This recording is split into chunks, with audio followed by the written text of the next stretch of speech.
Thank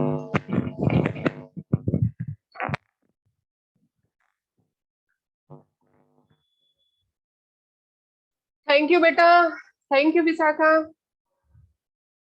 always welcome.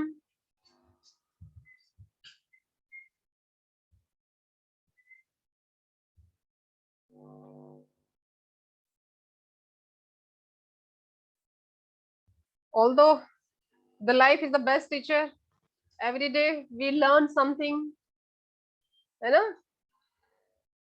We are only guide here. The life is the best teacher who teach us a lot of things, many things. And the best teacher is our mother, father, है ना? We are guide here only. Who can tell you the track? चलना तो आप लोगों को ही है. And thanks a lot. Thank you very much. Video on करो बच्चों. थैंक यू बेटा, thank you very much Ritu.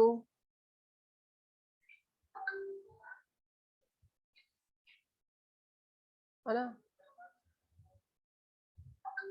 Today we are going to start. Okay.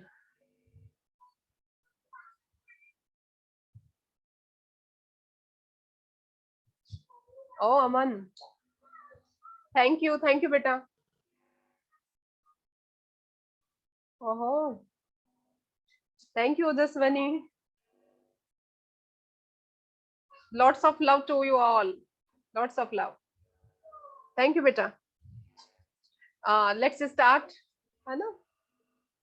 चलिए. In previous lecture, where were? ओहो, गुलाब भेज रहे हो.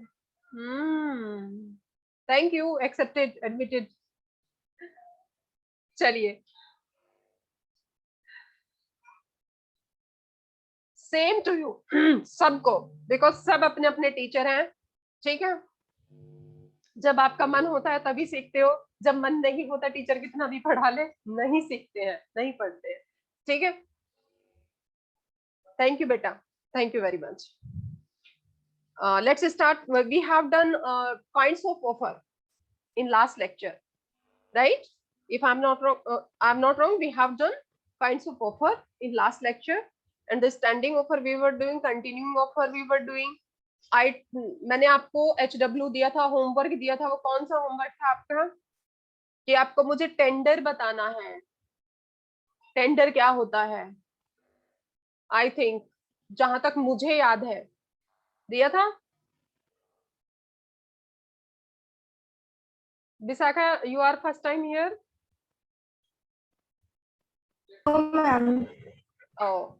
Okay, no issue. तो आपने कुछ कवर किया है? जो पहले हमारे एक दो लेक्चर हुए उनसे कुछ कवर किया बेटा?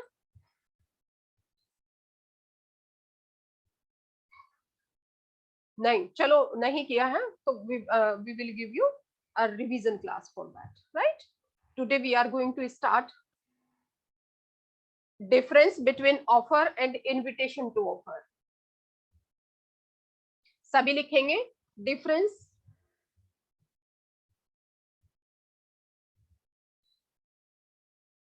between offer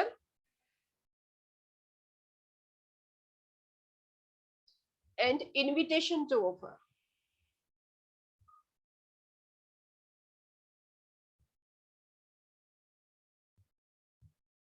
This is a topic which is having a significance when you will sit in examination. ठीक है. What is difference between offer and invitation to offer? Offer में और इनविटेशन टू ऑफर में क्या फर्क है? सो मेनी टाइम्स हम कहते हैं, जैसे सपोज मैंने आपको बताया है, किसी शॉप पे आप जा रहे हो, सपोज आप कपड़े खरीदने जा रहे हो या कोई ज्वेलरी खरीदने जा रहे हो, वहां पे डमी लगी हुई है. ठीक है. कपड़े हैं, कोई किसी पे पर्पल है, किसी पे व्हाइट है, किसी पे रेड है. तो डमी तरह तरह के कलर के कपड़े जो डिस्प्ले पे किया हुआ है शॉपकीपर ने पहने हुए हैं. तो आपको कौन सी ड्रेस पसंद आई? पर्पल आ गई, राइट? जब आपको वो पर्पल ड्रेस पसंद आई, तो क्या वो ऑफर है शॉपकीपर की तरफ से? नो, शॉपकीपर आपको ऑफर नहीं दे रहा है बेटा. वो इनवाइट कर रहा है आपको, come and offer me. Shopkeeper क्या कह रहा है आपको, कम एंड ऑफर मी, आओ और मुझे ऑफर करो आप।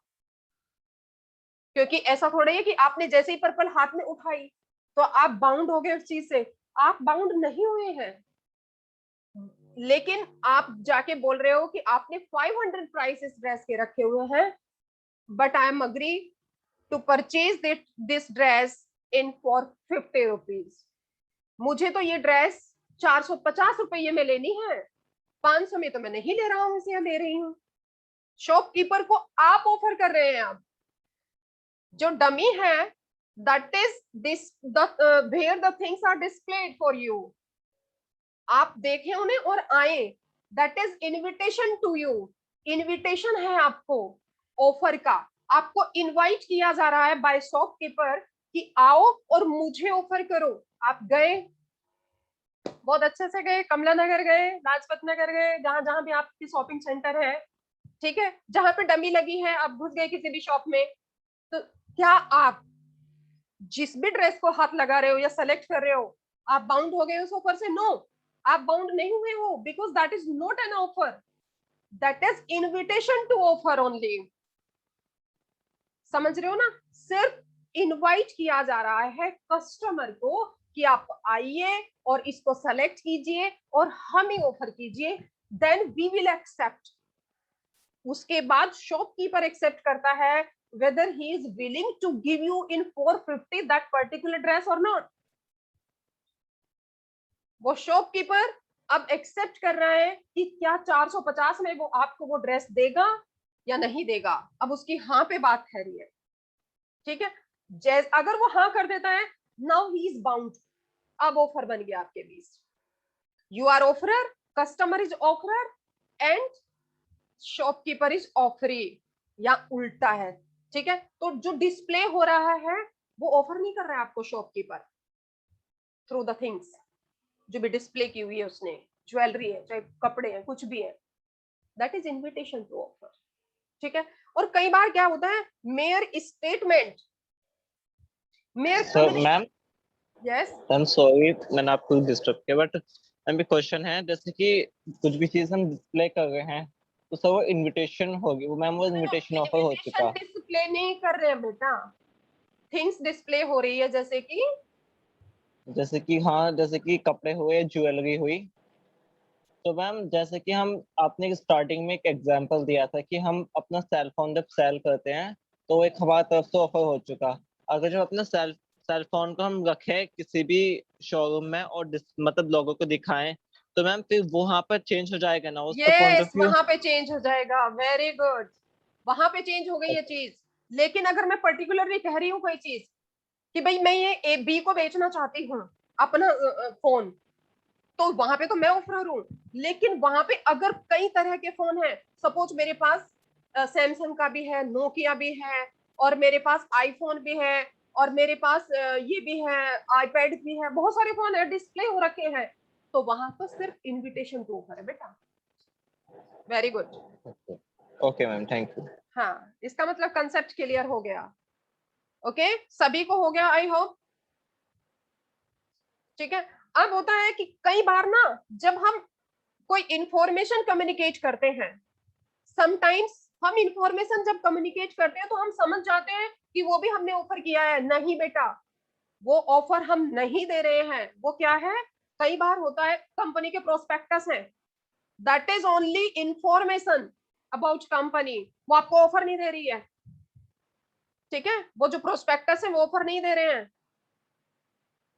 कॉलेज एडमिशन देता है, क्या वो आपको ऑफर दे रहा है? नहीं, ऑफर आप कॉलेज को देंगे जब आप अप्लाई करते हैं, जब आप एप्लीकेशन फॉर्म भर करके, वो तो एप्लीकेशन फॉर्म तो सबके लिए निकाला है कॉलेज ने, वो वो तो जनरल है चीजें। लेकिन वो इनविटेशन टू ऑफर है, जब आप ऑफर करेंगे देन कॉलेज कई बार क्या करता है, प्रोविजनल एडमिशन लेता है, सीइंग द कंडीशंस कि नहीं इसके तो मार्क्स भी 40 के नीचे हैं या कुछ है, तब वो रिजेक्ट कर सकता है। तो ये जो राइट है एक्सेप्ट का, ये कॉलेज को है। आपकी जो एप्लीकेशन जा रही है, अब ये कॉलेज के ऊपर है, वो ही is willing to accept, that college is willing to accept your offer और not.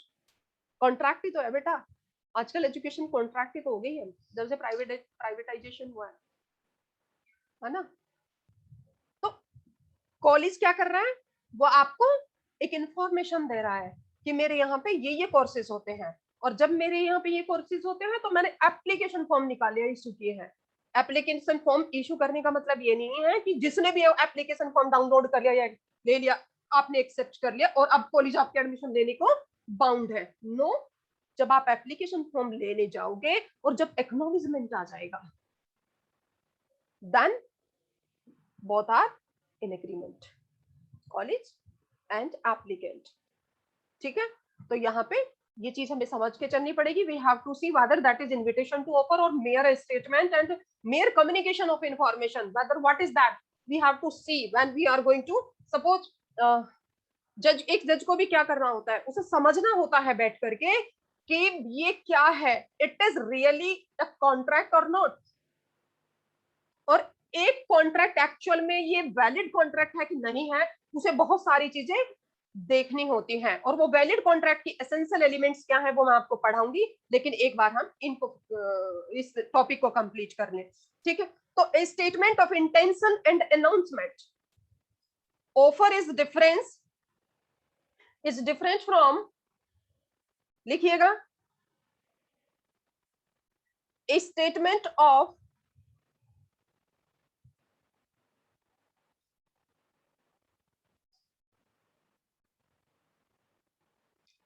A statement of intention, आपने अपनी इच्छा जाहिर की है, इंटेंशन एंड अनाउंसमेंट।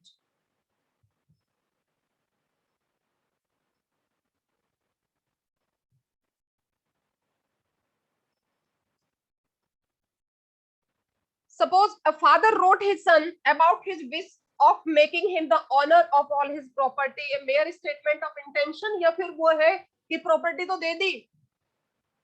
एक फादर ने सिर्फ ये इच्छा जाहिर की, ये इच्छा जाहिर की कि मैं अपनी सारी प्रॉपर्टी का मालिक अपने इस बेटे को बनाना चाहता हूँ। क्या उनके बीच ऑफर, वो सॉरी कॉन्ट्रैक्ट हो गया? जवाब दो। No. हो गया? No, ma'am. नहीं हुआ है। वेरी गुड, कॉन्ट्रैक्ट नहीं हुआ है। क्यों नहीं हुआ है? क्योंकि मात्र एक स्टेटमेंट है, अपनी इच्छा जाहिर की है उसने, सिर्फ क्या है, इंटेंशन ऑफ स्टेटमेंट है, अनाउंसमेंट का एक स्टेटमेंट है। ठीक है, कि मैं ये चाहता हूं, और चाहने से, और ये कि मैं ये ऐसा एक्सेप्ट, किसने किया एक्सेप्ट? एक्सेप्टेंस तो किसी की है ही नहीं, सिर्फ एक स्टेटमेंट है बेटा। ठीक है, इसमें कंसेंट को ऑब्टेन नहीं किया गया है, जैसे कि मैंने आपको बताया था बेसिक एसेंशियल एलिमेंट है वैलिड प्रपोजल का, तो वो इसमें एक्सेप्ट नहीं किया गया है, वो इसमें मिसिंग है। तो that is mayor statement of intention and announcement. ठीक है, इसको हम क्या कहेंगे, आप इसको लिख भी सकते हैं एग्जांपल को, you can see in your study mat that. ठीक है, सो दैट आपको कंफ्यूजन ही ना हो, साथ साथ हम इसको सबको क्लियर करके चलेंगे। नाउ इसमें एग्जांपल 43 है। आई थिंक आप सबके पास स्टडी मैट है। आज मैं ये मान के चलूं, आज तो मैं ये मान के चलूंगी कि आप सबके पास बेयरेक्ट है और स्टडी मैट है। आज गुंजाइश नहीं है कि आप मुझे मना कर दे, सबके पास है ना? आज टीचर्स डे है, मुझे नाराज नहीं करना है। Dhruv, this is your first class, आपकी पहली क्लास है जो आप अटेंड कर रहे हो? सर मैम हमारी भी। ओके ओके, जिस जिसकी पहली क्लास है चलो एक्सक्यूज दे देती हूँ, है ना? आपके पास बेयरेक्ट होना चाहिए और स्टडी मैट होना चाहिए बेटा, डाउनलोड करके प्रिंट आउट ही ले लो, दैट इज वेरी इजी। अमन, मयंक, रितिका, रितु, आप लोगों के लिए तो कोई एक्सक्यूज नहीं है बेटा। आप बताइए ऐसे कौन से बिजी काम में फंस गए थे, किसको इतनी इमरजेंसी की मीटिंग अटेंड करनी पड़ गई थी? कहाँ कहाँ अपॉइंटमेंट रहते हैं आप लोगों के? स्टडी मेट है, very good. Ritika, yes ma'am, एक मिनट और। पेज नंबर 1.15 खोलिए, पेज नंबर 1.15। देखो लॉ जो आता है ना, any kind of law, any kind of policy, if we are going to understand the law in actual, indeed we want to understand that, we have to make a discussion on that point. और अगर हम discussion नहीं कर रहे हैं उस पर, discuss नहीं कर रहे हैं उस पॉइंट को, तो रट्टाफिकेशन है। और लॉ इज नॉट अ रट्टाफिकेशन, नॉट एट ऑल बेटा।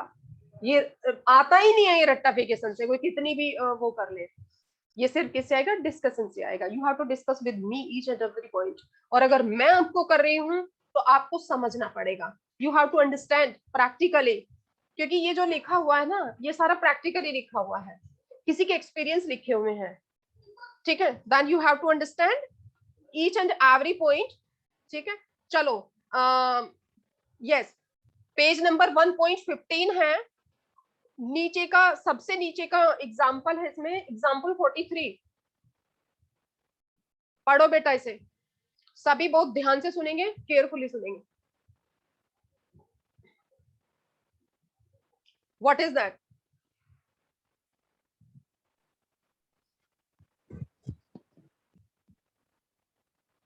An announcement to give scholarship to children scoring more than 90% in 12th board is not an offer. सी, और उससे पहले का क्या है? A father wrote his son about his wish of making him the honor of all his properties, a mere statement of intention. No, ठीक है, that is mere statement of intention। ऐसा नहीं है कि तुम कोर्ट में चढ़ जाओगे, जिन्होंने तो बोला था हमें प्रॉपर्टी चाहिए, मेरे फादर ने बोला था कि तुम ऑनर हो अब, तो वो प्रॉपर्टी मुझे चाहिए चाहिए, अब ऐसा नहीं होगा, ठीक है? क्योंकि that is mere statement of intention। और एग्जांपल 43 क्या कहता है? इट सेज एन अनाउंसमेंट, आपने कोई अनाउंस कर दी है चीज, और क्या अनाउंसमेंट है वो? अनाउंसमेंट ये है to give scholarships to children, कि हम बच्चों को स्कॉलरशिप देंगे जो स्कोर करेगा more than 95% in 12th board, is not an offer. क्योंकि अगर उसने 95 स्कोर कर लिए, अब वो नहीं अप्लाई कर रहा है, उसके लिए स्कॉलरशिप नहीं चाहिए उसको, then that is only, that is not an offer, that is only announcement, ठीक है? वो सिर्फ एक अनाउंसमेंट है बेटा। Offer must be distinguished from an answer to a question also. See, बहुत ध्यान से समझना पड़ेगा। इसमें आप दो एग्जांपल लिखेंगे जो जो बताए हैं आपको, एग्जांपल 43, 42 एंड 43, ठीक है? ये आप लिखेंगे। Now the second point, what is? Offer must B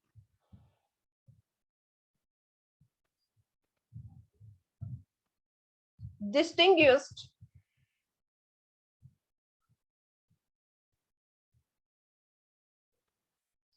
from an answer to a question। देखो ये डिफरेंशिएट करना बहुत जरूरी है कि वो ऑफर है या इनविटेशन टू एन ऑफर है, या किसी क्वेश्चन का आंसर है। Answer to an, sorry, an answer to a question, नहीं दिखा, ज्यादा बड़ा हो गया। Offer must be distinguished from an answer to a question. देखो हमने इनविटेशन टू ऑफर पढ़ लिया है, अनाउंसमेंट पढ़ लिया है, मेयर स्टेटमेंट ऑफ इंटेंशन पढ़ लिया है, तीन चीजें हमने कवर कर ली है। Now this is the thing कि अगर किसी क्वेश्चन का कोई जवाब दे रहा है, कोई आंसर दे रहा है, तो क्या है वो? दैट इज ऑफर, वो बाउंड हो गया। सपोज मेरे पास, मैंने ए ने बी को टेलीग्राफ के थ्रू, ए ने बी को टेलीग्राम भेजा और टेलीग्राम में दो क्वेश्चन पुटअप किए। First, will you sell us bumper help pen, this is first question बेटा जो ए ने बी को किया। नाउ सेकंड क्वेश्चन पूछा, व्हाट इज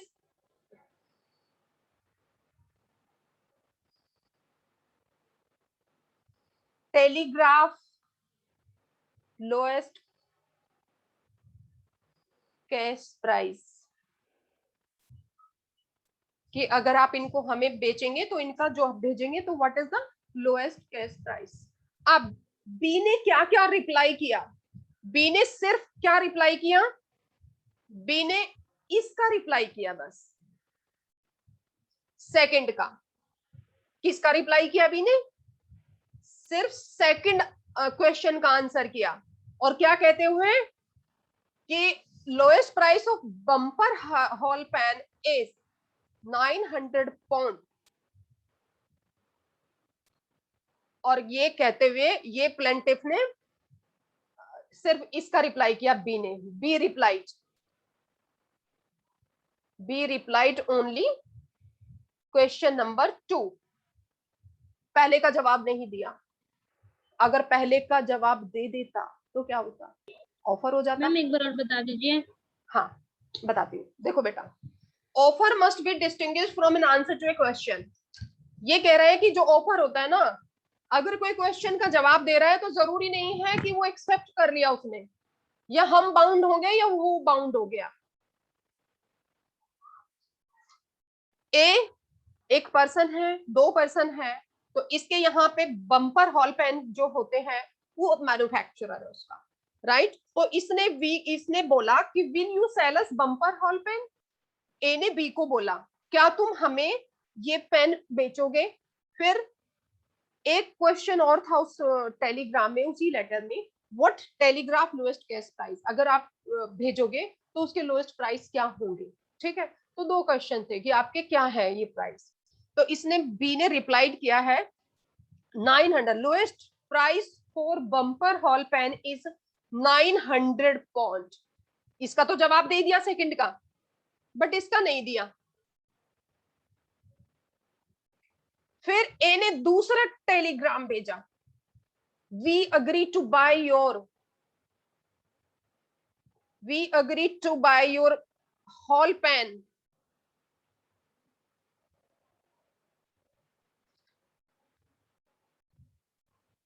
एट 900 पाउंड, क्योंकि लोएस्ट प्राइस क्या बताया था इसने इसका 900 पाउंड। तो सेम प्राइस लिखते हुए इसने बोल दिया कि हम सहमत होते हैं। अब इसने तो सिर्फ क्या बताया था, प्राइस बताया था सिर्फ, ध्यान से समझना आप प्रॉब्लम। सिर्फ इसने क्या बताया था, बी ने what telegraph lowest case price बता दिया मैंने।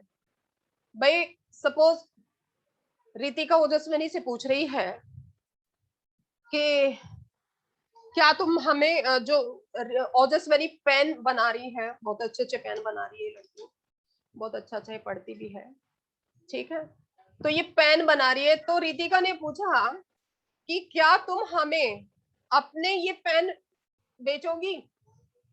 फिर दूसरा क्वेश्चन उसी लेटर में मेंशन कर दिया कि आपके एक पेन की कीमत क्या है हमें बताइए।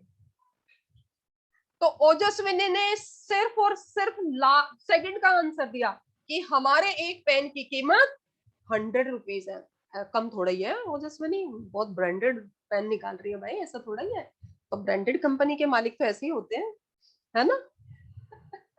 नहीं हंसने की बात नहीं है, you will be one day, आप बहुत बड़ा बिजनेस रन करोगे, देख लेना, ठीक है।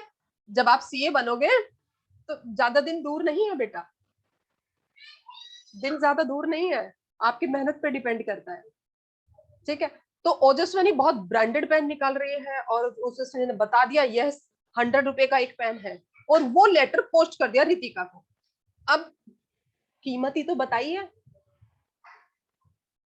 रितिका ने दूसरा लेटर पोस्ट कर दिया, ओजस्विनी हम तुम्हारे 10 पेन 100 रुपए में खरीदने को तैयार है। ओजस्विनी ने रिफ्यूज कर दिया। क्यों रिफ्यूज कर दिया, मेरे पास तो और भी बहुत सारे ऑफर है, तुम तो 10 पेन खरीद रही हो, मेरे पास तो 200 200 के ऑफर आ रहे हैं। ओजस्विनी ने रिफ्यूज कर दिया। अब रितिका को झटका लगा बढ़िया, कोर्ट पहुंच गई। शी क्लेम्ड कि हमारा तो ऑफर बन गया था एंड शी रिफ्यूज्ड। क्योंकि याद रखना, एक बार अगर ऑफर और एक्सेप्टेंस हो जाए बेटा, फिर वो रिवोक नहीं होती किसी भी सूरत में। कोई भी पार्टी अपने शब्दों से वापस नहीं जा सकती है। अगर मैंने बोल दिया कि यस मैं तुम्हें ये पेन दे दूंगी, लेकिन ओजस्विनी ने तो उस चीज का जवाब ही नहीं दिया, उसने मना कर दिया एक्सेप्टेंस को, बताइए क्या होगा? Ritika will be successful in this claim?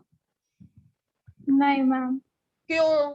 ऐसे ही घर वापस लौट आओगी? लीगली इम्पॉसिबल नहीं था। कुछ तो चाहिए बेटा आपको।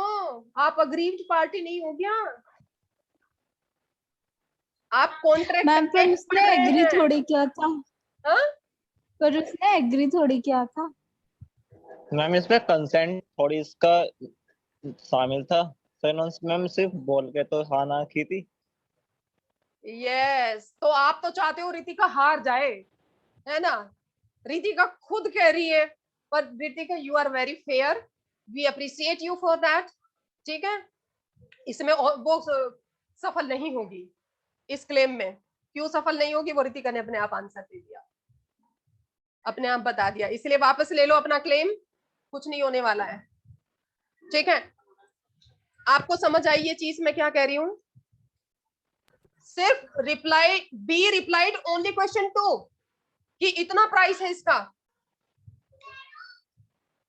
उसने फिर दूसरा टेली लेटर भेजा, we agree to buy your hall pen in जो भी उसने प्राइस बताया था 900, इसने 900 पाउंड बताया था इसका। ठीक है, क्वेश्चन नंबर 2 का रिप्लाई उसने किया था कि लोअर प्राइस जो है दैट इज 900 पाउंड, और वी एग्री टू बाय। अब उसने दूसरा लेटर लिख दिया क्योंकि उसे तो चाहिए थे वो pen, we agree to buy your hall pen at 900, be refused, no I will not give, मैं नहीं दूंगा। जब उसने रिफ्यूज कर दिया तो क्या इनके बीच कॉन्ट्रैक्ट हो गया था? नहीं हुआ था, क्योंकि यहाँ पे तो मात्र एक क्वेश्चन का जवाब दिया था, ऑफर और एक्सेप्टेंस का तो क्वेश्चन ही नहीं था। और किसी क्वेश्चन का जवाब देना that is not acceptance, accept तो हुआ ही नहीं।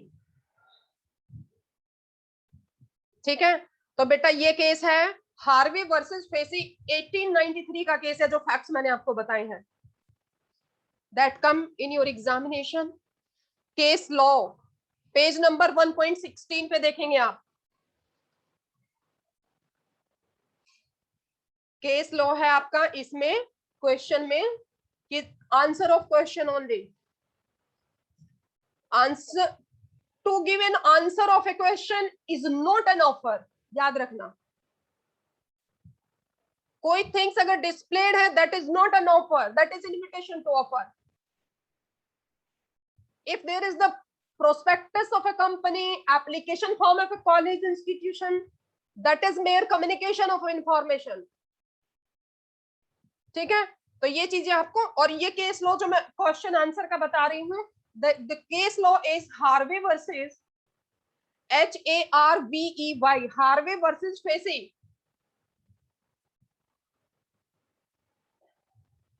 एटीन 1893 का केस है, AC 552।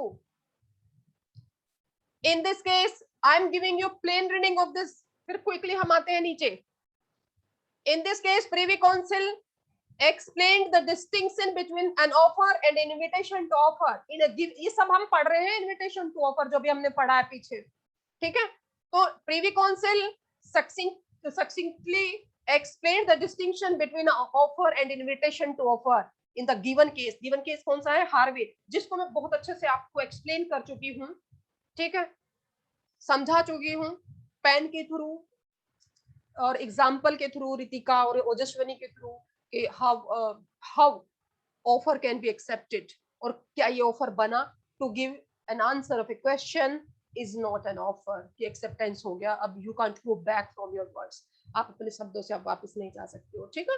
That is not an offer, offer ही नहीं था जब वहां पे, तो एक्सेप्टेंस काहे की थी, है ना। ऐसे फालतू में थोड़े ना ऐसे आप किसी को भी लपेट लोगे कि हाँ अरे मैं तो उसे प्रपोज कर दिया, ऐसे ही थोड़ा प्रपोज कर दिया, उसके भी तो तरीके होते हैं। तो in the given case the plaintiff through, plaintiff और डिफेंडेंट, मैं आपको बता दूं प्लेंटिफ कौन होता है, आपको बहुत बार पढ़ने को मिलेगा, प्लेंटिफ एंड डिफेंडेंट, ये these two terms you will find in each and every case law. जब भी केस लॉ बहुत पढ़ेंगे हम इसमें क्या है, प्लेंटिफ वो होता है बेटा जो अग्रीव्ड पार्टी होती है, जो प्लेंट फाइल करता है। अग्रीव्ड पार्टी, प्लेंट फाइल करने का मतलब है जो पीड़ित है, जिसके राइट का वॉयलेशन हुआ है, और प्लेंट फाइल करके जैसे रितिका कोर्ट में पहुंची, अगर वहां सच में एक्सेप्टेंस होता, फैक्ट्स दूसरे होते, तो रितिका जो कोर्ट में पहुंची वो प्लेंटिफ बन के पहुंची, इसने प्लेंट फाइल किया, इसने शिकायत की वहां पे, और जब शिकायत की तो फिर ओजस्विनी को डिफेंडेंट बन के, यानी कि डिफेंड अपने डिफेंस में आना पड़ेगा, क्योंकि आपको आपके ऊपर प्लेंट फाइल हुआ है, कंप्लेंट आई है आप लोगों की, ठीक है। तो उसमें डिफेंडेंट्स कौन बनेगा, ओजस्विनी को अपना डिफेंड करने के लिए आना पड़ेगा, और जो दूर अपोजिट पार्टी होती है, रेस्पोंडेंट जिसे बोलते हैं, डिफेंडेंट को रेस्पोंडेंट भी बोलते हैं, रेस्पोंड का जवाब दो, कोर्ट पूछेगा, फिर जब कोर्ट के सामने ये प्लेंटिफ जाएगा और ये प्रोड्यूस करेगा अपना कंप्लेन, अपना क्लेम, जी ऐसे ऐसे हो गया, पहले वादा किया था फिर वादा खिलाफी कर दी, अब बताइए मैं कहां जाऊं, मैं क्या करूं, और हम शुरू से ही कहते हैं we are here for your protection, court तो शुरू से ही कहता है ना, ठीक है। लेकिन अपने राइट को अवेल करने के लिए आपको जागना पड़ेगा, कोर्ट आपके दरवाजे पे नहीं आएगा, आपको कोर्ट के दरवाजे पे जाना होगा। तो कोर्ट व्हाट से, court says come, I am available for you, I am here for your protection. तो जैसे प्लेंटिफ पहुंचता है वो उसकी शिकायत लेता है, पढ़ता है, देखता है, तो फिर वो जवाब भेजता है डिफेंस को या रेस्पोंडेंट को, आइए आपके खिलाफ शिकायत आई है, जवाब दीजिए, तो वो अपनी डिफेंस में आता है, फिर उसे बोलते हैं डिफेंडेंट। और रेस्पोंडेंट, जो रेस्पोंडेंट भी सेम होता है, डोंट बी कंफ्यूज्ड, आइए जवाब दीजिए आपने रेस्पोंड। और ये सिविल केसेस में ही होते हैं, क्रिमिनल केस में तो कुछ और होते हैं, एक्यूज्ड और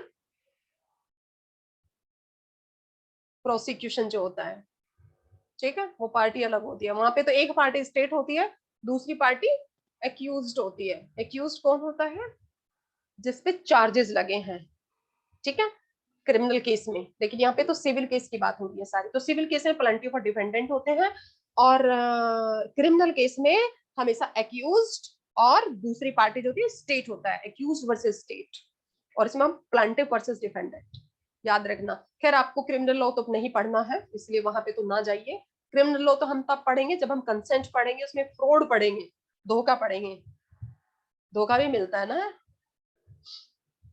मिलता है धोखा भी, आज हाँ करी परसों ना होंगे, है ना। तो उस फ्रॉड को हम पढ़ेंगे सेक्शन 13 में, कंसेंट में। अब आइए, तो ये प्लेंटिफ डिफेंडेंट आपको समझ आ गया, मैं बार बार इस वर्ड को यूज करूंगी यहाँ पे। The word is the defendant replied through telegram that lowest price of bumper hall pen is 900 pound. अच्छा ये किसके पास है अभी, रितिका आपके पास है ना, आप देखिए 1.16 पे देखिए, साथ साथ लिखा है, अंडरलाइन करेंगे सारी चीजें। तो डिफेंडेंट ने रिप्लाई दिया, बी ने रिप्लाई किया कि लोएस्ट कैश प्राइस जो है that is 900 pound. The plaintiff sent another telegram, अब प्लेंटिफ ए जो है सेंट अनदर टेलीग्राम स्टेटिंग, ये कहते हुए we agree to buy bumper hall pen at the said price, जो आपने हमें प्राइस बताए हैं 900 पाउंड, हम उनको 900 में खरीदने के लिए तैयार है, ठीक है। लेकिन नहीं, बी ने रिफ्यूज कर दिया। However the defendant refuse to sell the property at the price, उस प्राइस पे बेचने को मना कर दिया। The plaintiff showed the defendant contenting that they had, जो फैक्ट्स मैंने आपको प्रैक्टिकली समझाए हैं, बताए हैं थ्रू एग्जांपल, वो सारे यही है। However, the Privy Council, देखो Privy Council कौन होते हैं, plaintiff sued the defendant contending that they had made an offer to sell the property at 900 price and therefore they are bound to buy the offer. क्या offer बना था? इसको तो हमारे बच्चे जो क्लास में बैठे हैं वो भी बता देंगे, ऑफर बना ही नहीं था। क्या बना था? क्या ऑफर? सिर्फ मात्र क्या दिया था उसने? क्वेश्चन का जवाब दिया था, और क्वेश्चन का आंसर देना ऑफर नहीं कहलाता है। ठीक है, अब प्रीवी काउंसिल देखो, ब्रिटिशर्स ने हमारे ऊपर बहुत रूल किया है, मोर देन 200 इयर्स किया है, तो वी फॉलो दैट सिस्टम। हमने जब हम इंडिपेंडेंट हो गए थे, जब इंडिया इंडिपेंडेंट हो गया, तो उसके बाद भी प्रीवी काउंसिल के जजमेंट को फॉलो करते थे। सॉवरन नहीं हो पाए थे हम, क्योंकि हमारा सुप्रीम कोर्ट जो जजमेंट देता था हम उसको फाइनल नहीं मानते थे, उसके अगेंस्ट अपील, उसके जजमेंट के अगेंस्ट अपील होती थी लंदन में जो प्रीवी काउंसिल है वहां पे, और जो प्रीवी काउंसिल कह देती थी दैट वाज फाइनल, वो फाइनल होता था। वो तो जब हम सॉवरेन हो गए और डिसीजन लिया, yes we can frame our rules and regulations, and now we are free from external control। जो बाहरी कंट्रोल है अब हमसे फ्री है। we will not be controlled by any foreign power। किसी भी फॉरेन पावर से अब हम नियंत्रित नहीं किए जाएंगे। अब हम किसी बाहरी शक्ति के अधीन नहीं है, और जब हम बाहरी शक्ति के अधीन नहीं है बच्चों, तो हम सॉवरेन है, यानी कि हम इंडिपेंडेंट है। लेकिन कई बहुत सालों बाद आजादी के भी हमारे सुप्रीम कोर्ट के जो डिसीजन थे उनके अगेंस्ट भी अपील होती थी। अब एट प्रेजेंट सुप्रीम कोर्ट के जजमेंट के अगेंस्ट कहीं अपील नहीं होती, because that is apex court in judiciary. Judiciary में वो सर्वोच्च न्यायालय है। ठीक है, तो उसके बाद कुछ नहीं है, उसके बाद तो अगर सजा बोल दी तो बोल दी। Now however the privy council, क्योंकि इसमें वर्ड प्रीवी काउंसिल आया है इसीलिए समझाया है, डोंट बी कंफ्यूज। आज सुप्रीम कोर्ट से फाइनल होते हैं उस टाइम जब का ये एक्ट बना हुआ है, जब भी हम केस पढ़ रहे हैं, ये 1893 का है। ठीक है, जो केस पढ़ रहे हैं, और एक्ट हमारा कब का है बेटा? एक्ट हमारा कब का है Radhika, Ritika? 1893। 93। Oh my God, कहाँ जाऊं? 1872। 1872। अभी वीडियो ऑन करो, सारे वीडियो ऑन करो, मैं देखना चाहती हूँ कैसे पढ़ रहे हो बैठ कर। एक्ट हमारा 1872 का है बेटा। क्या कर रहे हो? ब्लंडर कर रहे हो, हत्या मत करो लोगों की। किसने बताया 93 का? 93 का तो केस है। मयंक, कब का एक्ट है हमारा? मैम 1873।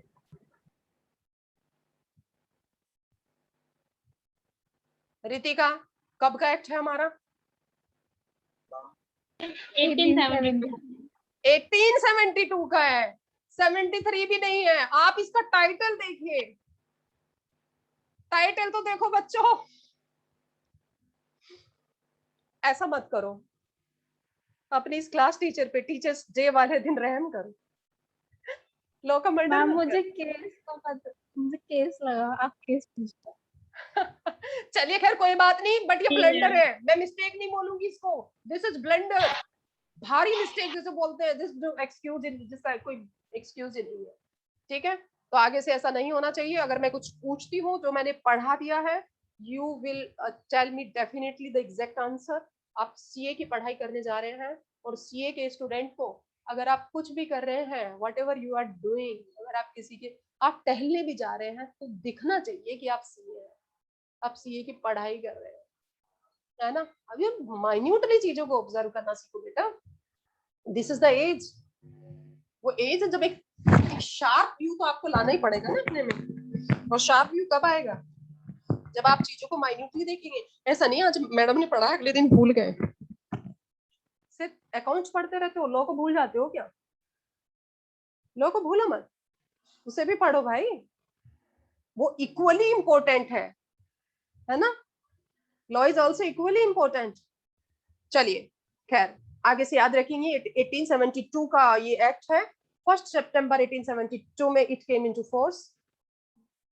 चलिए, तो however the Privy Council did not agree with the plaintiff on the ground that while plaintiff had asked 2 questions, the defendant replied only to the second question by quoting the price, but reserved their answer with regard to their willingness to sell। कि उसकी willingness है, ओजस्विनी की willingness है रितिका को pen बेचने की या नहीं है, तो ये उसने राइट रिजर्व रख लिया, ठीक है। Thus they made no offer at all, इसलिए कोई भी ऑफर नहीं बनाया गया, ये प्रीवी काउंसिल ने जजमेंट दिया। Their lordships held that the mere statement of the lowest price at which the vendor would sell contained no implied contract to sell to the person who had inquired about the price.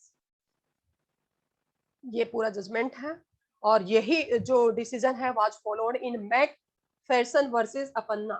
एक और decision में ये first case है इसके ऊपर, and the it was followed in a case that is McPherson FHERSON versus Appanna APPANNA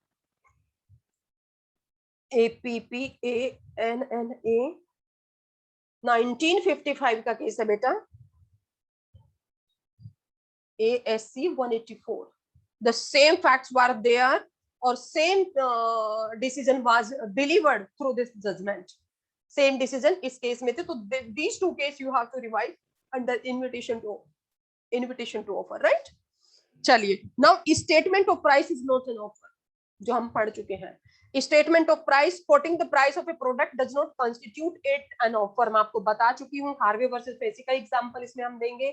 That is third. What is third? हमने we have studied 2 points. This is third point, a statement of price.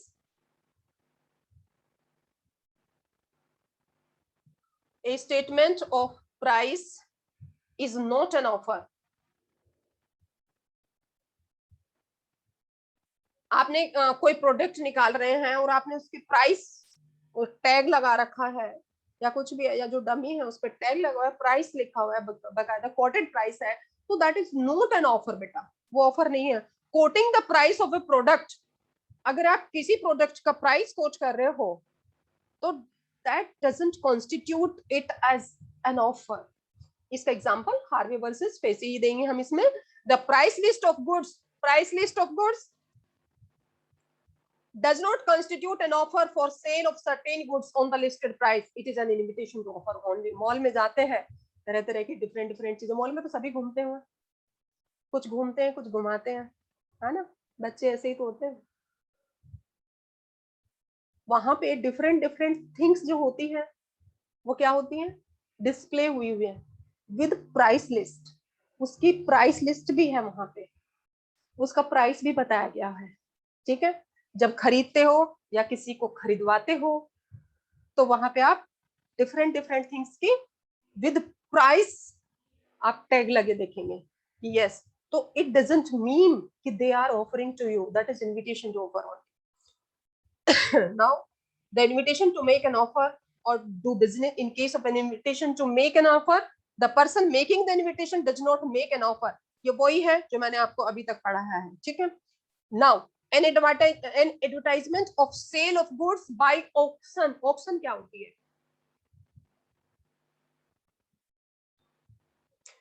That is fourth point. ये मैंने बता दिया है, इसमें आपको I am referring to this the same case under this heading, है ना। आप अपना स्टडी मैट देख लेंगे, उसमें कोई भी दिक्कत नहीं है, बहुत इजी लैंग्वेज है, बहुत इजी, बहुत आसानी से आप इसे पढ़ सकते हैं, बहुत ही आसानी से।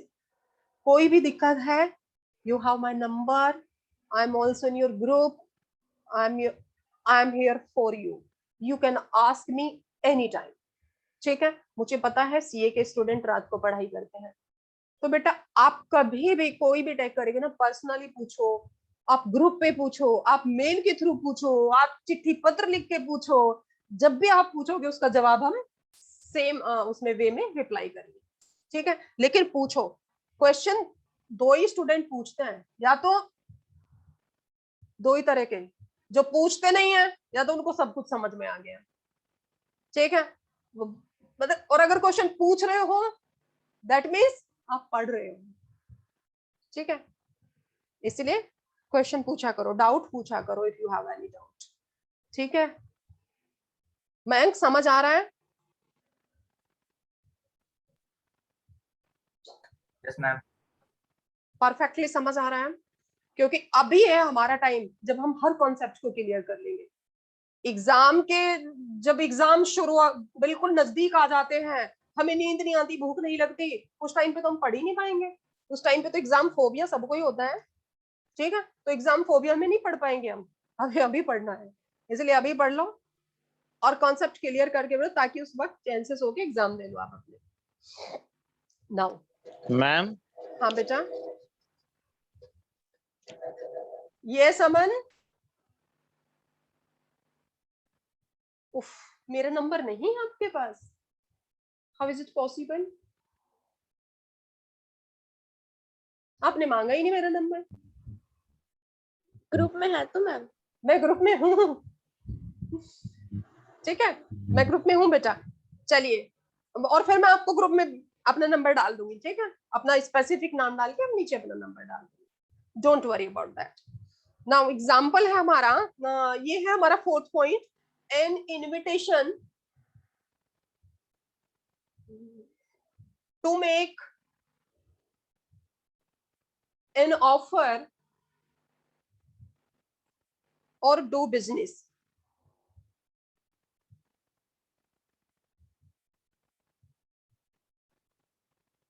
इन case of an invitation to offer, बच्चों ध्यान से सुनेंगे, स्टडी मेट ले रहे हो सभी?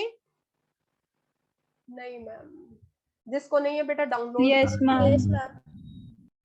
Okay, very good. चलिए फिर इसमें पढ़ते हैं। In case of an invitation to make an offer, the person making the invitation does not make an offer, rather invites the other party to make an offer. ये clear है, बार बार invitation to offer ही आ रहा है, ठीक है, इसमें कोई दिक्कत नहीं है। His objective is to send out the invitation that he is willing to deal with the person who on the basis of such invitation, जो ऐसे इनविटेशन के बेस, किसी को इंग्लिश में दिक्कत तो नहीं है रीडिंग में? किसी को रीडिंग में दिक्कत तो नहीं है इंग्लिश की? अगर आपको इंग्लिश की रीडिंग में प्रॉब्लम है तो आप उसको हिंदी ट्रांसलेट करके लिख लो उसके ऊपर, छोड़ना नहीं है। वेरी गुड, ठीक है। His objective is to send out the invitation that he is willing to deal with any person who on the basis of such invitation is ready to enter into contract with him subject to final terms and conditions. Radha, आपके पास हिंदी में book है बेटा? जी ma'am. Ritu के पास भी? तो मैं जो हिंदी में बताती हूँ वो हिंदी में भी लिखेंगे, मतलब वो हिंदी में लिखेंगे। यस जी मैम। ठीक है, तो उससे कोई प्रॉब्लम नहीं होने वाली है आपको। तो when goods are sold through auction, देखो ये क्या कह रहा है, an advertisement for sale of goods by auction is an invitation to offer, it merely invites offer bids made at auction. Auction क्या है? कॉमर्स बैकग्राउंड के कौन बच्चे हैं वो ऑक्शन को शायद बता सके, जिसको हिंदी में बोलते हैं नीलामी। कोई चीज नीलाम होती देखी है, लेकिन मूवी में ही देखी होगी, ऐसे तो नहीं देखी होगी, है ना? जैसे किसी बिल्डिंग की नीलामी हो रही है, बहुत सारे लोग बैठे हैं आगे, बहुत सारे लोग जब बैठे हैं, एक ने बोला 10 लाख। अब ये बताइए, जब ऑक्शन का ऑफर दिया गया और वहां पे बहुत लोग आए, तो क्या वो ऑफर था? जिसकी बिल्डिंग बिक रही है, जो वहां बैठा है, क्या उसने ऑफर दिया, या जो वहां पे आए हैं और जिसने 10 लाख बोला उसने ऑफर दिया? सी जो आए हैं। हम जो वहां पर आए उन्होंने जो आए हैं। वेरी गुड, जो उन्होंने वहां offer आए दिया। हैं और अभी फाइनल भी नहीं हुआ है। फाइनल कब होता है? हाँ, हैमर जानते हो, हथौड़ा? बोलोगे पढ़ाई जी में मैम। हथौड़े का क्या काम है? पढ़ाई में भी हथौड़े का काम है बेटा। देखो क्या करते हैं वो लोग, नीलामी में, जब नीलामी होती है, देखा होगा अक्सर मूवी में ही देखा होगा, जब 10 लाख बोले किसी ने खड़े होके, सपोज ए ने 10 लाख बोले, वो करेगा 10 लाख एक, इतने में दूसरा उठेगा 12 लाख, फिर एक हथौड़ा उठेगा, जब बहुत देर हो जाएगी 12 लाख एक, याद रखना 3 हथौड़े लगते हैं। जब वो हैमर लास्ट में लगता है हथौड़ा, वो फाइनल एक्सेप्टेंस होती है ऑक्शन में, नीलामी में। इसका मतलब कौन एक्सेप्ट कर रहा है? वो ओनर बिल्डिंग का या वो जो उसकी बोली लगा रहा है, बोली कितने में लगी? 12 लाख में। दूसरा हथौड़ा था,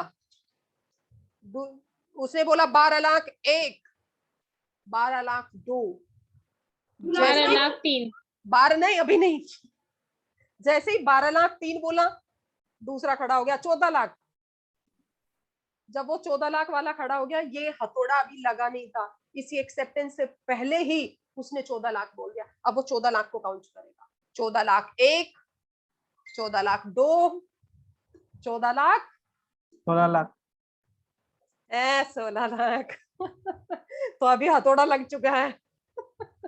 ठीक है, अब 14 लाख में बिल्डिंग बिक चुकी है भाई। मैं तो पहले बोला था। अच्छा ठीक है, चलो 16 आपने हथौड़ा लगने से पहले बोल दिया था। Yes ma'am. चलो ठीक है, 16 लाख 1, 16 लाख 2, 20 लाख। 17 लाख। 16 लाख 3। बस बिल्डिंग बिक चुकी है 16 लाख में ध्रुव को। ठीक है, अब जो ये लास्ट वाला, और देखो सी द पॉइंट, नोट करो, जैसे ही मैं हथौड़ा तीसरा लगाने वाली थी, ध्रुव ने तुरंत बोल दिया, क्योंकि वो लास्ट का हैमर नहीं लगा तो एक्सेप्टेंस नहीं हुई बेटा। अगर ये हैमर लग जाता नीचे और आवाज आ जाती, फिर ध्रुव की बोली का कोई मीनिंग नहीं था, या 14 लाख में बिकनी थी बिल्डिंग फिर। क्योंकि एक बार एक्सेप्टेंस हो जाए तो लॉ का क्लियर लिखी हुई है लैंग्वेज, यू कांट रिवोक, आप उससे रिवोक नहीं कर सकते, खंडित नहीं कर सकते हो। लेकिन जैसे ही ध्रुव ने ये ऐसे लगने वाला था, बोल दिया पहले ही, तो अब ये 16 लाख में हो गया। अब ये इसकी एक्सेप्ट, अब इसका ऑफर चल गया है। ठीक है, I think auction is clear to you. Auction is not an offer, auction is an invitation to offer. और इनवाइट किसने किया? जो बिल्डिंग या जो भी चीज की नीलामी कर रहा है उसने इनवाइट किया है बाकी के लोगों को, और जो वहां पे बोली लगा रहे हैं दे आर ऑफरर। ठीक है, और ये इसके एक्सेप्टेंस कब होता है बेटा? जब लास्ट हैमर होता है और उसकी आवाज। और एक बात बताओ, हथौड़े की आवाज नहीं आई, चलो लास्ट का जो हथौड़ा लगा उसकी आवाज नहीं आई, अब क्या होगा? मैम अभी बिकानी है वो। हाँ? अब भी मैम ऑप्शन हो सकता है फिर। अभी ऑप्शन अभी हुआ नहीं ऑप्शन है। खुला हुआ है। जी मैम। अच्छा,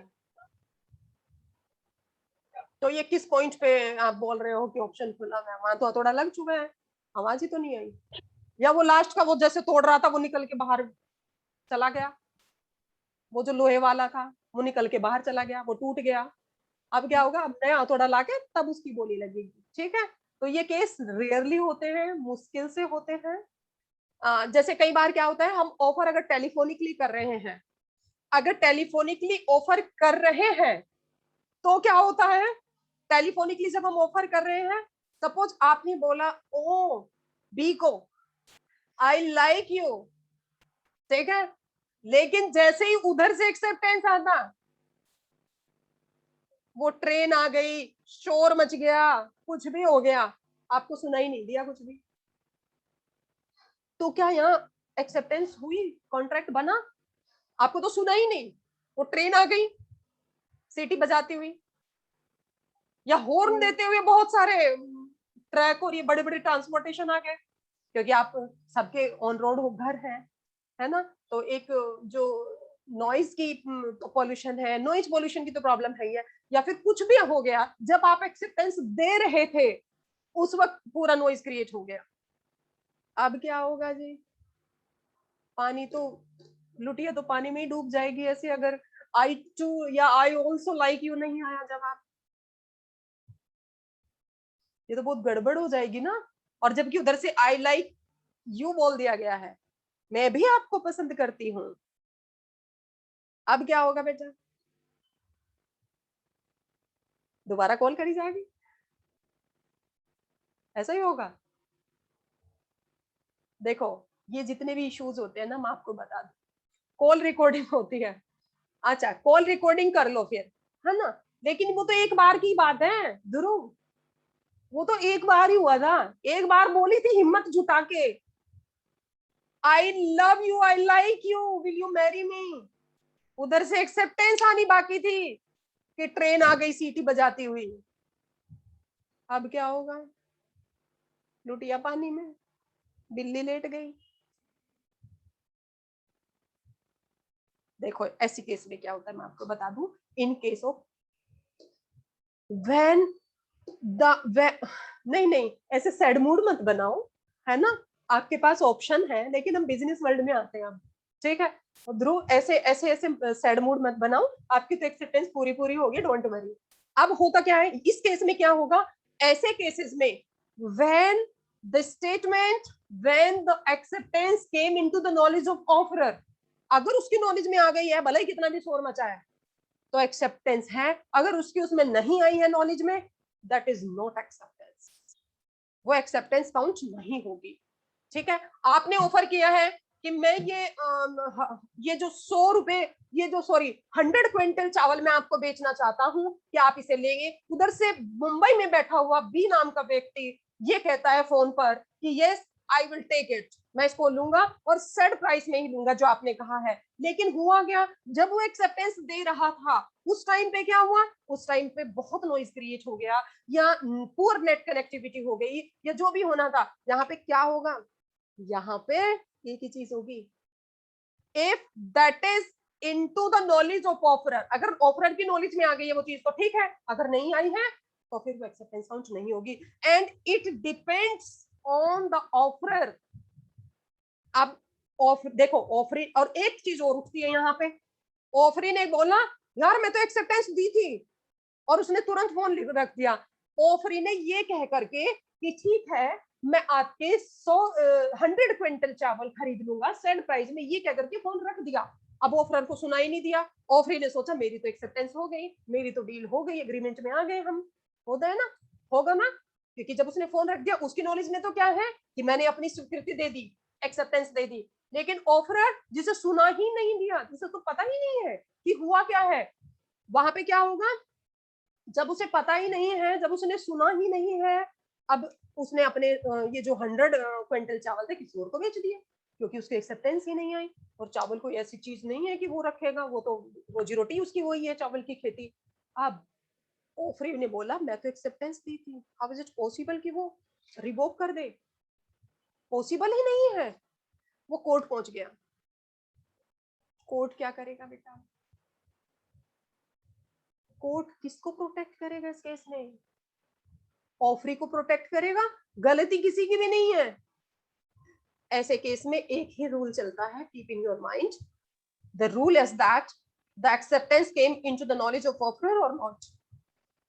अगर वो ऑफरर की नॉलेज में आ गया था तो ठीक है, और ये बर्डन ऑफ प्रूफ किस पे है, साबित कौन करेगा कोर्ट में कि मेरी नॉलेज में आया था या नहीं आया था, उसका तो काम क्या है ऑफरी का, ये साबित करेगा कि मैंने एक्सेप्टेंस ले दी थी। ऑफरर क्या साबित करेगा, what is the burden of proof,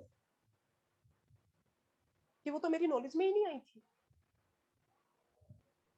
समझ रहे हो ना, वो कहेगा मेरी नॉलेज में तो आई ही नहीं थी। तो यहाँ पे ये सब खेल होगा, ठीक है। ऑक्शन आपको समझ आ गई है। अब मैं आपको पढ़ाती हूँ, when goods are sold through auction, जब अगर ऑफरर की गलती होती तो बेटा वैलिड ऑफर ही नहीं बनता, वैलिड ऑफर ही नहीं किया गया। किस तरह की गलती ध्रुव, व्हाट काइंड ऑफ मिस्टेक बेटा, किस तरह की मैम गलती? जैसे आपने जो एग्जाम्पल बताया था कॉल वाला, हाँ हाँ, आपने कौन जो वाला? एग्जाम्पल बताया था कॉल वाला, उसमें अगर ऑफर ऑफर से गलती होती है कि उसने एक्सेप्ट कर लिया, ऑफरर, आप ऑफरर किसे मान रहे हो यहाँ? फार्मर को, जिसने वो जिसने फोन मतलब करके मैं बोला कि मैं अपने 100 क्विंटल चावल आपको बेचना चाहता हूँ, ये ऑफरर है यहाँ पे। इससे क्या गलती हुई है? कि जिसको इसने ऑर्डर दिया, जिससे ऑर्डर ले रहा था, जिसके लिए, तो उसने अगर कह दिया कि जैसे हमने तुम्हारा ऑर्डर एग्रीमेंट वो कर लिया एक्सेप्ट, बाद में जाके कैंसिल करने की कुछ होती तो क्या होता? नहीं, याद रखना, एक बार अगर आपने ऑफर कर दिया और उसको एक्सेप्टेंस हो गया, आप विड्रॉ नहीं कर सकते बेटा। This is the legal provision, यहीं पे तो प्रोटेक्ट करता है लॉ। मैंने क्या पढ़ा था जब प्रपोजल पढ़ा रही थी, ऐसे नहीं है कि आज प्रॉमिस किया और कल तोड़ दिया, जब चाहा जज्बात से खेला, जब चाहा दिल तोड़ दिया, ऐसा नहीं होने देंगे। कोर्ट बैठा है, लॉ बैठा है, ये प्रोटेक्शन के लिए है, गेम के लिए नहीं, खेलने के लिए नहीं है किसी के। ठीक है, these are the legal provisions which have binding force behind these law. Binding force है इनकी, इंप्लीमेंटिंग बॉडी है हमारे पास, that is court.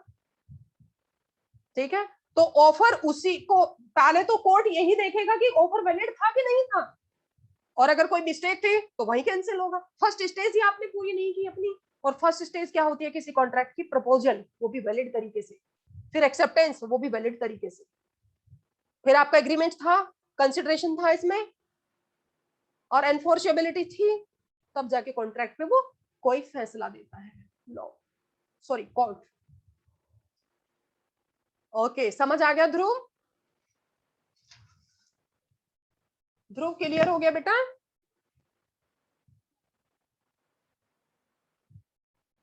I am audible to you Dhruv? Yes ma'am. Clear हुआ है आपको? Yes ma'am. हाँ, याद रखना, अगर हम कॉन्ट्रैक्ट एक्ट में कोई भी चीज पढ़ रहे हैं तो वो हम वैलिड की बात करेंगे, इलीगल या इनवैलिड की बात नहीं करेंगे। इलीगल या इनवैलिड होगा तो कहीं और कोई और एक्ट लगेगा भाई। ठीक है, तो अब यहाँ आइए, देखिए ये क्या कहता है इस स्टडी में, when goods are sold through auction the auctioneer does not contract with anyone who attends the sale, the auction is only an advertisement to sale, but the items are not put for sale through persons who have come to auction may have the intention to purchase. Similar decision was given in the case of Harris versus Nickerson. 1873 का case आया है ये, 1872 में act आया था, 73 में case भी आ गया इसके ऊपर, इसका स्कोप बढ़ता चला गया। ठीक है, अब इसमें क्या है, ये मुझे नहीं लगता कि इसमें कोई आपको डिफिकल्टी फेस करनी पड़ेगी, कोई डिफिकल्टी तो नहीं आई इसमें पढ़ते हुए से इस केस को, क्योंकि हमारे सारे कॉन्सेप्ट क्लियर हो चुके हैं यहाँ तक। See when goods are sold through auction, जब कोई भी सामान नीलामी के थ्रू बेचा जाता है, the auctioneer does not contract with anyone. Auctioneer कौन होता है? जो नीलाम कर रहा है, जिसकी बिल्डिंग बिक रही है, वो ऑक्शनर है इसमें। Auctioneer does not contract with anyone who attends the sale, the auction is only an advertisement. Auction सिर्फ एडवर्टाइजमेंट होती है कि इस दिन, इस घड़ी, इस पल, इस चीज की नीलामी होगी। ऑक्शन इज ऑन एडवर्टाइजमेंट में यही तो चीजें लिखी होती हैं, to sell, but the items are not put for sale, those persons who have come to the auction may have the intention to purchase. उनकी इंटेंशन है उसको खरीदने की, और जब उनकी इंटेंशन उसको खरीदने की है, दैट मींस अब एक्सेप्ट कौन करेगा? ऑक्शनर एक्सेप्ट करेगा। Similarly, red herring prospectus issued by a company is only an invitation to public to make an offer to subscribe to securities of the company. जो prospectus होता है किसी company का, वो भी इनविटेशन टू ऑफर होता है, याद रखना। ठीक है, now A statement of price is not an offer, जो मैं एक्सप्लेन कर चुकी हूं, आप इसे खुद पढ़ेंगे। Offer should be distinguished from an invitation to offer, and difference between offer and invitation to make an offer आप 1.17 खुद पढ़ेंगे। I have delivered the lecture on the proposal and invitation to offer so much कि आप इसको reading में कोई दिक्कत ही नहीं आएगी आपको। केस लॉ में डिस्कस कर चुकी हूँ, these are only plain readings, जो लीगल लैंग्वेज सिर्फ वो है जो बहुत ही सिंपल है बेटा। ठीक है, अब हम चलते हैं एक्सेप्टेंस पर। चले चले बच्चों? Yes, ma'am. Yes ma'am, very good. चलते हैं एक्सेप्टेंस की तरफ। अब तेरी हाँ है बाकी, है ना? चलिए, अब हम एक्सेप्टेंस में पढ़ेंगे। मैंने आपको सीक्वेंस में बताया था कि एक्सेप्टेंस सीक्वेंस में कितने उसमें आते हैं सेक्शन, अल्फाबेटिकली। सेक्शन बी में section 2B। Yes, section 2B। किसने बताया है? मैंने बताया। बहुत अच्छा बताया। चलिए, सेक्शन 2B क्या कहता है, इसको आप पढ़ भी दीजिए।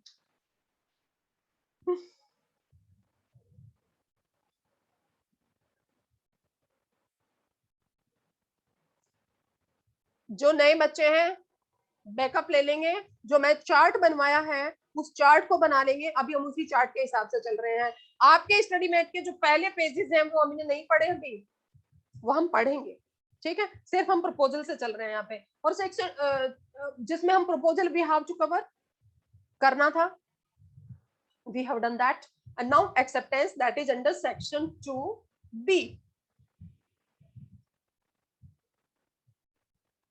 जी बच्चों पढ़िए। अब वो कौन था, मैंने पढ़ा, कौन थी, सॉरी कौन थी बेटा बताओ, राधा, ओजस्विनी थी मैम।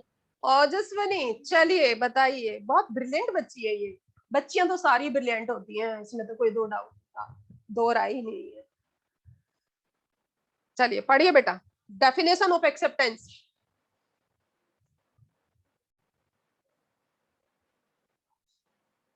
पढ़ो भाई। When the person to whom the is made signifies his made? assent, their क्या made? proposal is Okay. When the person to whom the proposal is made signifies his assent thereto, हाँ, comma, proposal is said to be accepted. very good. The proposal when accepted becomes become a a promise. वादा हो गया। जब जैसे acceptance मिली तो वहां पे क्या हो गया, ये एक प्रॉमिस हो गया, ठीक है। और जब ये प्रॉमिस बना तो अब इसमें क्या देखना है, कंसिडरेशन देखना है। But we have to see first analysis of the about definition. आपके इसमें ही है, एनालिसिस करेंगे इसको। इसका एनालिसिस कैसे करेंगे? When the person to whom proposal is made, ये कौन है जिसको प्रपोजल किया जा रहा है? ऑफरिंग, ये ऑफरी है, ठीक है। तो व्हेन द पर्सन टू हुम, अब जो प्रपोजल की डेफिनेशन में पढ़ा ये वो है टू अनदर पर्सन। जो टू अनदर पर्सन है ये अब यहां पे आ गया। When the person to whom proposal is made, for example if A offers to sell his car to B, ये क्या कहते हैं, हम उस डेफिनेशन को ब्रेक करके पढ़ेंगे। The page is visible to all? Okay. देखो बच्चों क्या कह रहे हैं, when the person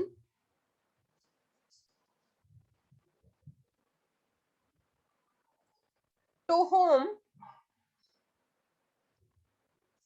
proposal is made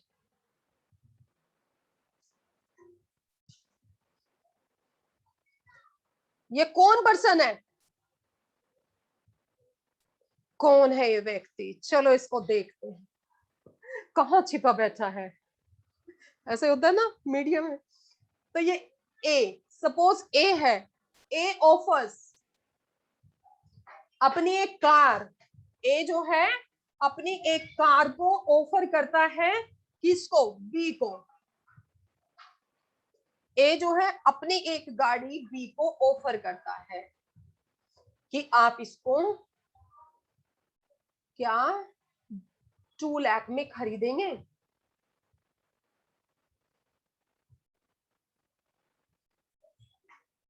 अब ये कौन है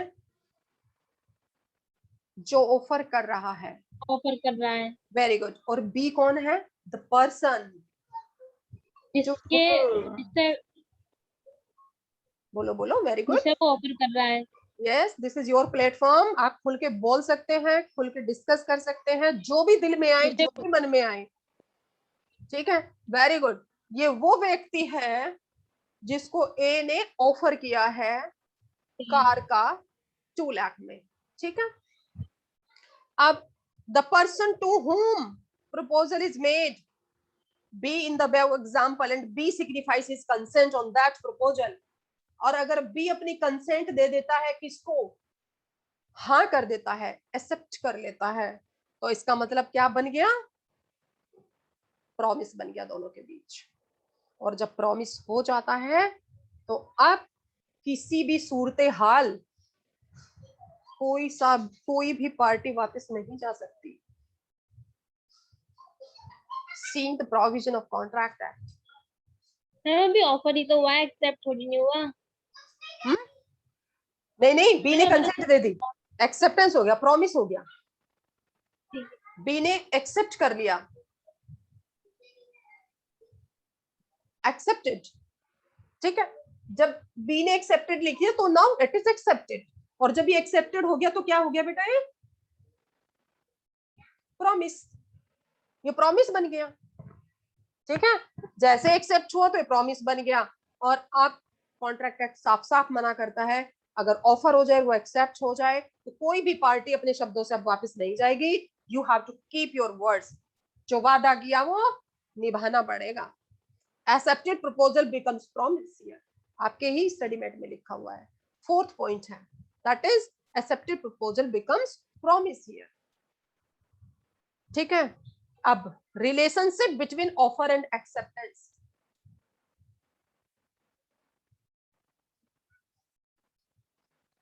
आपके ही स्टडी मैट में एक हेडिंग है, that is relationship between offer and acceptance.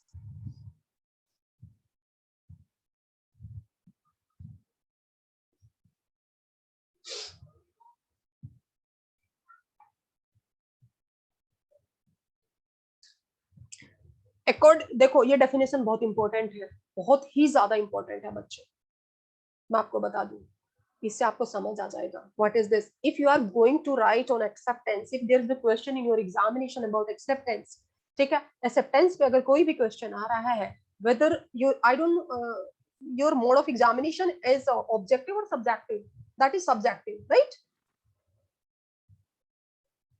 Subjective ही होगा। और अगर सब्जेक्टिव होगा तो you need to write conclusive, you need to write which is authenticative, ठीक है। अथॉरिटेटिव जो हो वो आपको लिखना है, ऐसे थोड़ा ना आप कुछ भी लिख दोगे, ठीक है। हर कोई सीए थोड़ा ना बन जाता है, सीए तो वही बनते हैं ना जो औरों से कुछ अलग होते हैं हटके। तो आप बिल्कुल अथॉरिटेटिव लिखेंगे, and the definition which is given here that is proved definition, ठीक है। व्हाट विलियम एंसन सेज, according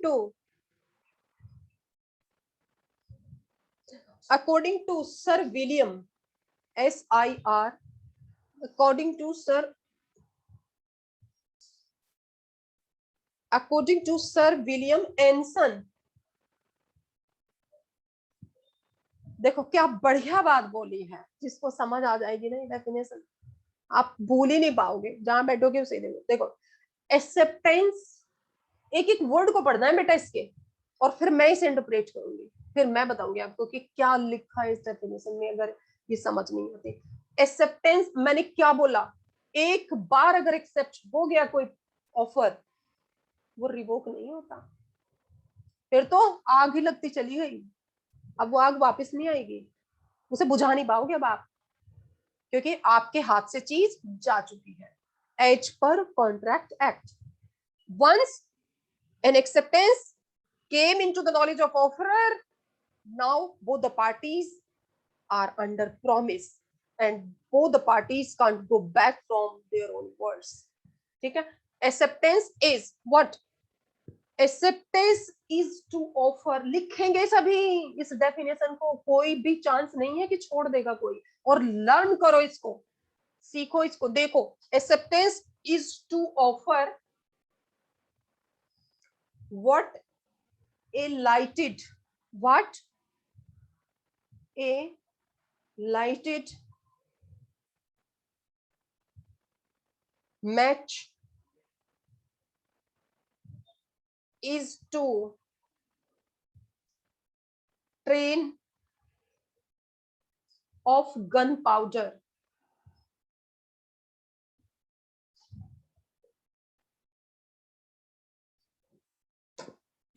ये कहता है सर विलियम एंसन, क्या कहता है, acceptance is to offer what a lighted match is to train of gunpowder। acceptance वो माचिस की तीली है जिसको बारूद की भरी ट्रेन में अगर फेंक दे तो फिर क्या होता है, सुलगती मैं फिर तो आग लग गई किसी भी कीमत पे, दैट वो आग को बुझा नहीं सकता कोई, तो एक्सेप्टेंस एक जलती हुई माचिस की तीली की तरह है। इफ ये रही माचिस की तीली की तरह है, जलाई, अगर लाइटेड मैच की तरह है, जलाई और ट्रेन के जो गन पाउडर से भरी हुई ट्रेन है उसमें फेंक दिया, तो अब क्या होगा? अब क्या उस चीज को हम वापस ले आएंगे इन द सिचुएशन? अंडू कर पाएंगे उसको? अंडू तो नहीं होने वाला किसी भी कीमत पे। ऐसे ही एक्सेप्टेंस है, अगर एक बार एक्सेप्टेंस कर दी, हो गई, तो अब क्या होगा? अब किसी भी हालत में रिवोक नहीं हो सकती, विड्रॉ नहीं कर सकते हो। हाँ, विड्रॉ कर सकते हो कब? जब आप लाइटेड मैच को फेंकने जा रहे हो, आप रुक जाओ थोड़ा सा, और जब आप रुक गए, आपने उसे वापस ले लिया, ठीक है? गन पाउडर जो बारूद से भरी ट्रेन है उसने नहीं पकड़ी आग, आपने विड्रॉ कर लिया। यानी कि आप ऑफरर की नॉलेज में आने से पहले या कोई भी लेटर पोस्ट करने से पहले अगर आप सोच लेते हैं नहीं भाई मुझे एक्सेप्टेंस नहीं देनी है इस कॉन्ट्रैक्ट में, आप नहीं देंगे। लेकिन अगर एक बार फेंक दी तीली जलती हुई, सॉरी, बारूद की भरी ट्रेन में, तो क्या होगा? एक्सेप्टेंस ऑफर के लिए इस तरह से है जैसे कि एक जलती हुई तीली बारूद से भरी हुई ट्रेन के लिए होती है। आपको समझ आई है डेफिनेशन बच्चों? जी मैम। बहुत अच्छे से, यस, गुड। मुझे सब थम्स अप करो, वेरी गुड, या, yes, I want this. Aman Ali, wow, good, yes, I want this response from you. ठीक है, तो ये समझ आ गई होगी। हिंदी में भी पढ़ दो इसको। हिंदी में क्या लिखा है? रितु पढ़ो बेटा, हिंदी में क्या लिखा है? सर मैं पढ़ूं? हाँ बिल्कुल पढ़ो, क्यों नहीं पढ़ोगे आप? सर विलियम एंसन के अनुसार प्रस्ताव के लिए स्वीकृति ठीक वैसी ही है जैसे बारूद की लड़ी के लिए सुलगती माचिस की तीली। करेक्ट, सबको समझ आ गया? ओके, अब हम observation, the effect of this observation is that what acceptance triggers can not be recalled और अनडन। अच्छा, आपने पढ़ा होगा ना अंडू, अंडू का मतलब क्या होता है? आपने देखा होगा मेल कई बार हम भेज देते हैं तुरंत अंडू करते हैं, है ना? कोई डिलीट हो जाता है हमसे टेक्स्ट, हम तुरंत अंडू करते हैं। तो अंडू का मतलब क्या होता है? सेम ऐसी स्थिति में, लेकिन यहाँ पे अंडू की सिचुएशन है ही नहीं बेटा, यहाँ पे अंडू का स्कोप ही गायब है। ठीक है, मेरी बुक हिंदी में नहीं है मैम। ओके रितु, कोई बात नहीं, ठीक है। और आई होप के हम इसे इतना ही रहने दें। आप लोगों को जो बताया है invitation to offer, you have to study very carefully, बहुत ही केयरफुली आप उसे पढ़ेंगे, ठीक है? और ये हमारी डेफिनेशन हो गई है as per contract act and as per William Anson, दोनों के तरह से, दोनों के अनुसार आप डेफिनेशन को पढ़ेंगे, ठीक है? And after that legal rules regarding valid acceptance. Now legal rules regarding, sorry भूल जाती हूँ उसको लिखना, legal rules regarding acceptance.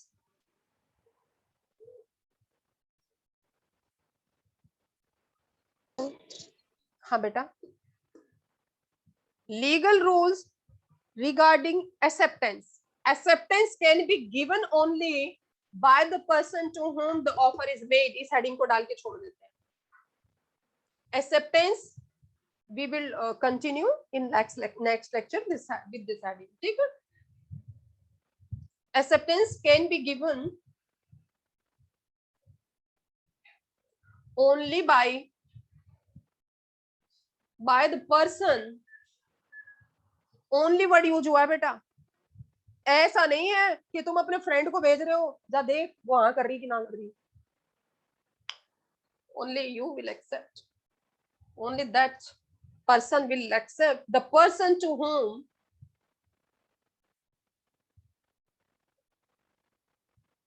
Offer is made. ये इंडियन लॉ है। इंग्लिश लॉ में ये होता है कि कोई भी एक्सेप्ट कर सकता है, तो हमें तो यहाँ पे कंफ्यूज नहीं होना है। and with this heading we will start in next class.